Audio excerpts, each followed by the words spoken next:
بسم اللہ الرحمن الرحیم۔ قصہ حضرت یوسف علیہ السلام۔ اللہ تعالیٰ نے حضرت یوسف علیہ السلام کے قصے کو احسن القصص یعنی تمام قصوں میں سب سے اچھا قصہ فرمایا، اس لیے کہ حضرت یوسف علیہ السلام کی مقدس زندگی کے اتار چڑھاؤ اور رنج و راحت اور غم و سرور کے مد و نظر میں ہر ایک واقعہ بڑی بڑی عبرتوں اور نصیحتوں کے سامان اپنے دامن میں لیے ہوئے ہے۔ ہم اس قصہ کا خلاصہ تحریر کرتے ہیں۔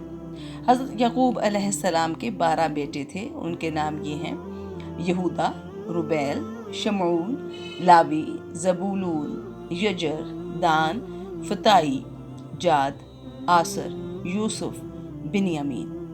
ان میں حضرت بنیامین حضرت یوسف علیہ السلام کے حقیقی بھائی تھے، باقی بھائی دوسری ماؤں سے تھے۔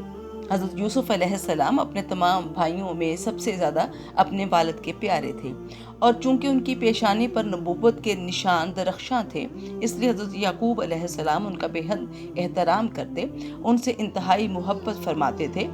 7 برس کی عمر میں حضرت یوسف علیہ السلام نے یہ خواب دیکھا کہ 11 ستارے اور چاند، سورج ان کو سجدہ کر رہے ہیں۔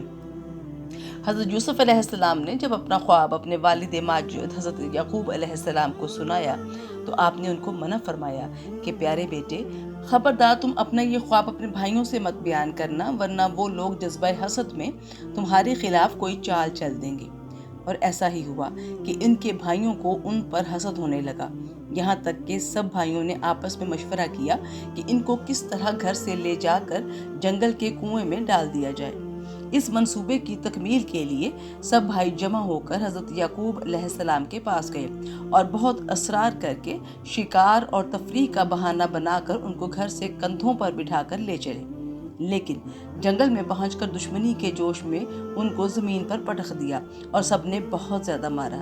پھر ان کا کرتا اتار کر اور ہاتھ پاؤں باندھ کر ایک گہرے اندھے کنویں میں گرا دیا، لیکن فوراً ہی حضرت جبرائیل علیہ السلام نے کنویں میں تشریف لا کر ان کو غرق ہونے سے اس طرح بچا لیا کہ ان کو ایک پتھر پر بٹھا دیا جو اس کنویں میں تھا، اور ہاتھ پاؤں کھول کر تسلی دیتے ہوئے ان کا خوف و ہراس اس طرح دور کر دیا، اور گھر سے چلتے وقت حضرت یعقوب علیہ السلام نے حضرت یوسف علیہ السلام کا جو کرتا تعویذ بنا کر آپ کے گلے میں ڈال دیا تھا وہ نکال کر انہیں پہنا دیا۔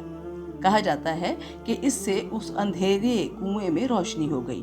یہ کرتا حضرت ابراہیم علیہ السلام کا تھا۔ حضرت یوسف علیہ السلام کے بھائی آپ کو کنویں میں ڈال کر آپ کے پیراہن کو بکری کے خون سے لت پت کر کے اپنے گھر کو روانہ ہو گئے اور مکان کے باہر ہی سے چیخیں مار کر رونے لگے۔ حضرت یعقوب علیہ السلام گھبرا کر گھر سے باہر نکلے اور رونے کا سبب پوچھا کہ تم لوگ کیوں رو رہے ہو؟ کیا تمہاری بکریوں کو نقصان پہنچ چکا ہے یا پھر؟ حضرت یعقوب علیہ السلام نے دریافت کیا کہ یوسف کہاں ہے؟ میں اس کو دیکھ نہیں رہا ہوں۔ تو بھائیوں نے روتے ہوئے کہا کہ ہم کھیلتے ہوئے دور نکل گئے اور یوسف علیہ السلام کو اپنے سامان کے پاس بٹھا دیا تو ایک بھیڑیا آیا اور بھائی کو کھا گیا۔ یہ ان کا کرتا ہے۔ حضرت یعقوب علیہ السلام نے اشک بار ہو کر اپنے نور نظر کے کرتے کو جب ہاتھ میں لے کر غور سے دیکھا تو کیا دیکھتے ہیں کہ کرتا تو بالکل سلامت ہے، کرتا کہیں سے بھی پھٹا ہوا نہیں ہے۔ ان لوگوں نے کرتے میں خون تو لگایا تھا لیکن پھاڑنا بھول گئے تھے۔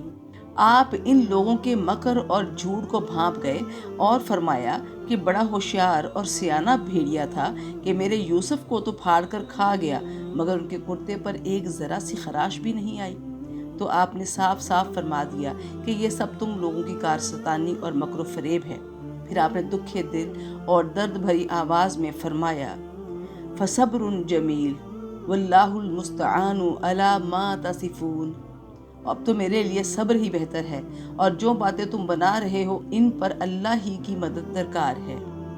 حضرت یوسف علیہ السلام 3 دن اس کنویں میں تشریف فرما رہے۔ یہ کنواں کھارا تھا مگر آپ کی برکت سے اس کا پانی بہت ہی شیریں اور میٹھا ہو گیا۔ اتفاق سے ایک قافلہ مدین سے مصر جا رہا تھا۔ جب اس قافلے کا ایک آدمی جس کا نام مالک بن زعر خزاعی تھا پانی بھرنے کے لیے آیا، کنویں میں ڈول ڈالا تو حضرت یوسف علیہ السلام ڈول پکڑ کر لٹک گئے۔ مالک بن زعر نے ڈول کھینچا تو آپ کنویں سے باہر نکل آئے۔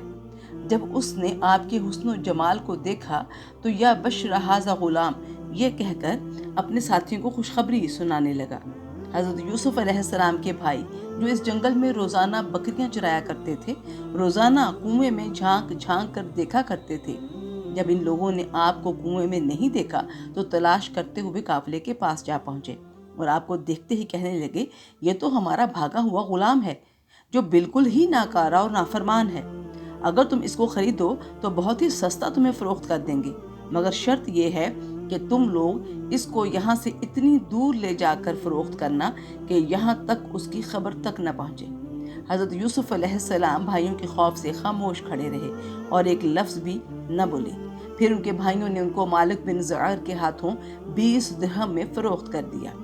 مالک بن زعر نے ان کو خرید کر مصر کے بازار کا رخ کیا اور بازار میں ان کو فروخت کرنے کا اعلان کیا۔ ان دنوں مصر کا بادشاہ ریان بن ولید عملیق تھا اور اس نے اپنے وزیر اعظم قطفیر مصری کو مصر کی حکومت اور خزانے سونپ دیے تھے، اور مصر میں لوگ اس کو عزیز مصر کے خطاب سے پکارتے تھے۔ جب عزیز مصر کو معلوم ہوا کہ بازار مصر میں ایک بہت ہی خوبصورت غلام فروخت کے لیے لایا گیا ہے اور لوگ اس کی خریداری کے لیے بڑی بڑی رقمیں لے کر بازار میں جمع ہو گئے ہیں، تو عزیز مصر نے حضرت یوسف علیہ السلام کے وزن کے برابر سونا اور اتنی ہی چاندی اور اتنا ہی مشک، اتنے ہی حریر قیمت دے کر خرید لیا اور گھر لے جا کر اپنی بیوی زلیخا سے کہا کہ اس غلام کو نہایت اعزاز و اکرام کے ساتھ رکھو۔ اس وقت آپ کی عمر 13 یا 17 برس تھی۔